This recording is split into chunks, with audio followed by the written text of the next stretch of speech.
तो दोस्तों यह कहानी है एक छोटे से शहर की।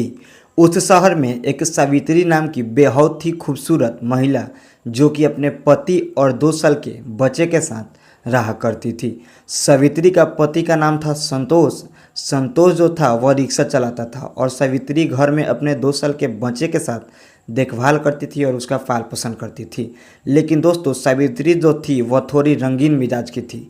उसे लोगों से बात करना अच्छा लगता था, इसलिए जब कभी भी संतोष घर पर नहीं रहता था तो सावित्री अपने 2 साल के बच्चों को लेकर लोगों के घर पर चली जाती थी। घंटों बातें करती थी। दोस्तों एक दिन की बात है, जो संतोष था वह रिक्शा चलाने के लिए बाहर गया हुआ था और सावित्री जो थी घर पर अकेली थी। तभी पड़ोस का एक लड़का जिसका उम्र 22 से 23 साल का था, दोस्तों वह अचानक से सावित्री के घर में आ गया और दोस्तों चारपाई पर बैठकर बातें करने लगा। इतने में संतोष काम से घर आ गया अचानक से और दोनों को देख लिया बात करते हुए। दोस्तों संतोष को शक हो गया कि उसकी पत्नी और उस लड़के के बीच में कुछ है और दोस्तों शक इस कदर मोड़ ले लिया कि जब रात हुआ तो दोनों के बीच झगड़ा होने लगे। दोस्तों इतना भयावह झगड़ा कर लिया कि संतोष सावित्री को घर से बाहर निकाल दिया। घर से बाहर निकाल जाने के बाद सावित्री अपने 2 साल के बच्चे को लेकर उसी शहर में अब किराए के मकान पर रहने लगी थी। लेकिन दोस्तों सवाल केवल अपना नहीं था, 2 साल के बच्चे का भविष्य का सवाल था। सावित्री करे तो करे क्या। दोस्तों बच्चे की परवरिश के लिए वह अब लोगों के घर पर जूठा बर्तन मांजने लगी। इसी शहर में एक घर था जिससे रोज़ सावित्री काम करने के लिए जाती थी। उस घर में कोई दूसरी महिला नहीं थी, केवल बाप और बेटे ही थे। दोस्तों जो घर का मालिक था उसका नाम प्रमोद था और उसका जो बेटा था जिसका उम्र 22 से 13 साल का था उसका नाम पंकज था। प्रमोद और पंकज दोनों जॉब करते थे कंपनी में और दोस्तों सावित्री रोज़ उन्हीं के घर जाती थी खाना पीना बनाने के लिए, साफ सफाई करने के लिए। एक दिन की बात है, जो प्रमोद था घर पर अकेला था। उसका बेटा पंकज नहीं था, काम पर गया हुआ था और सावित्री जो थी वह घर पर प्रमोद के आई हुई थी साफ़ सफाई करने के लिए और खाना बना रही थी। दोस्तों खाना बनाने के बाद जो प्रमोद था वह सावित्री को अपने पास बुलाया और बोला कि देखो सावित्री, मैं तुम दिनों से अकेला हूँ और मेरा बेटा जो है वह अक्सर काम पर ही रहता है और मैं घर पर रहता हूँ। कभी कभार मेरा मन नहीं लगता है और मैं सोच रहा हूँ कि तुम भी अकेले हो, साथ में 2 साल का बच्चा भी है। कहा तुम दर दर की ठोकरें खाते रहेगी, इसलिए तुम मुझसे विवाह कर लो। दोस्तों सावित्री बोलती है कि नहीं, यह कैसे हो सकता है, मैं शादीशुदा हूँ, मेरा पति है।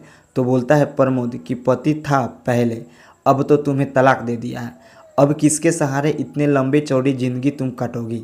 बात मानो, मुझसे शादी कर लो और आराम से मेरे साथ रहो, किसी प्रकार का दिक्कत नहीं होने दूंगा मैं, यह मेरा वादा है। दोस्तों सावित्री कहती है कि इसके लिए मुझे कुछ समय चाहिए सोचने के लिए। प्रमोद कहता है ठीक है, सोच लो, कोई बात नहीं। एक दिन की बात है, जो प्रमोद था वह काम पर गया हुआ था और उसका बेटा पंकज जो था घर पर अकेला था और जो सावित्री थी वह किचन में उन लोगों के लिए फिर से खाना बना रही थी।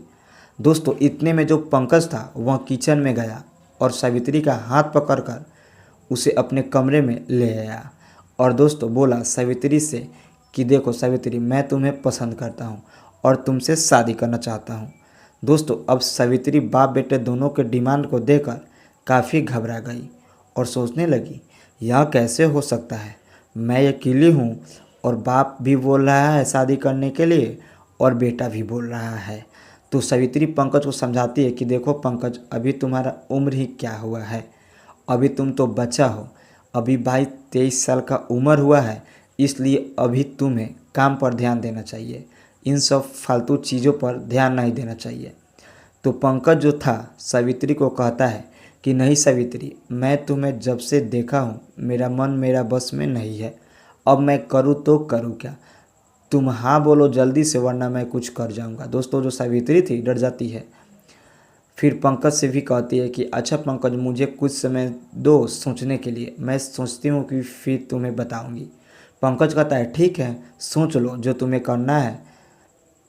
इसके बाद जो सावित्री होती है वह अपने घर जाती है और दोस्तों रात में दोनों की बातें सोचने लगती है और सोचते सोचते वह सो जाती है। सुबह होती है, फिर काम पर आती है तो जो प्रमोद था उस घर का मालिक वहाँ सावित्री को अपने पास बुलाता है और कहता है, सावित्री तूने समय मांगी थी, बोलो तुमने क्या सोची है। तो सावित्री कहती है कि देखिए प्रमोद दी, दरअसल बात कुछ ऐसा है कि आपके कहने के बाद आपका बेटा पंकज भी मुझसे शादी करना चाह रहा है। ऐसी स्थिति में मैं क्या करूं।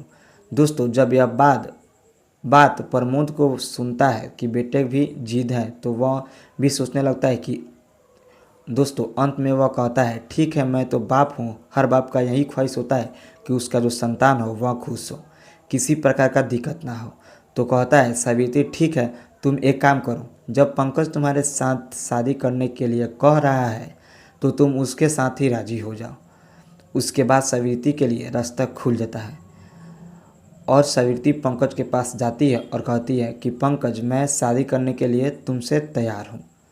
उसके बाद पंकज सावित्री को गले लगाकर रोने लगता है और कहता है, सावित्री मैं तुमसे बहुत खुश रखूँगा और तुम्हारे बच्चे का भी खूब ध्यान रखूँगा।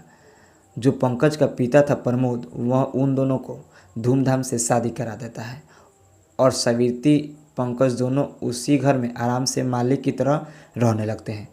तो दोस्तों आज की कहानी कैसी लगी कमेंट करके ज़रूर बताइएगा और ऐसे ऐसे स्टोरी के लिए और ऐसे ऐसे कहानी के लिए हमारे चैनल को सब्सक्राइब कर लें और हमारे फेसबुक पेज को भी फॉलो कर लें, ताकि जब भी ऐसा ऐसा वीडियो आए तो आप लोग तक ज़रूर पहुँचे।